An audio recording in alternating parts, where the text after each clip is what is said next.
Alang Biyernes mga kasama. So, ganun. So yan. Ang tawag ka sa tinik na yan, tol? Tinik sa dagat.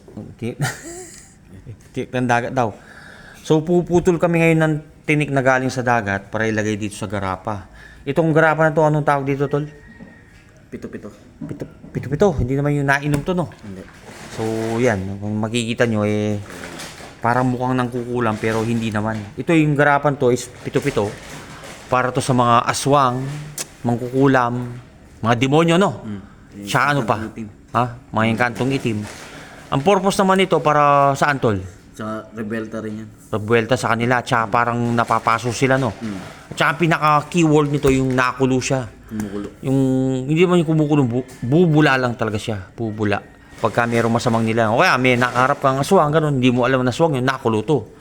O kaya mangkukulam, nakulo rin to. Mambabarang, nakulo rin yan. O kaya mga may engkanto or demonyo sa paligid, nakulo yan. Kaya pagka yan, nandun ka sa isang lugar, kumukulo to, so may masamang Sa paligid. nun.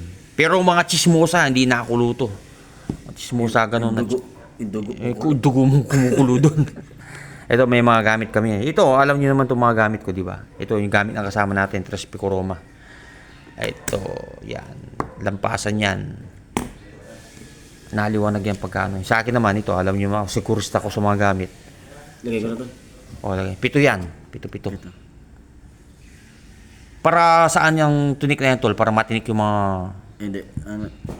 Kasi yung pito-pito, lahat ng, kunwari, pako sa bangka. Subok na yun. Pako sa bangka. Subok na yun. Lahat ng nilalagay dito, mga subok na. Ang kalikasan. Hindi pwede yung ano.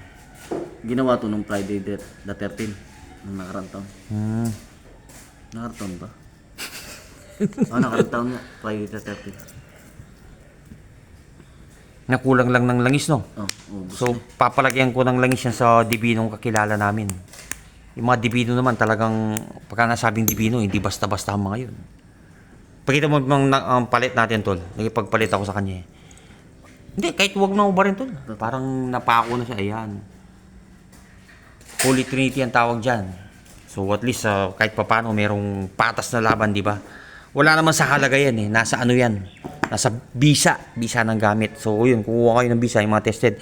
Dati to, tol, puti to, no? Puti yan dati.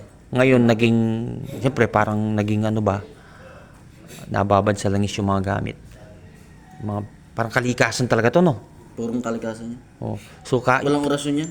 kanan kaliwa ka, Pwede yan. pwede to, no? Purpose lang Hindi, dito. bawal yan sa kaliwa. Bawal sa kaliwa to? Bawal sa kaliwa. Oh, wala siya, no? Sige, yun na lang po.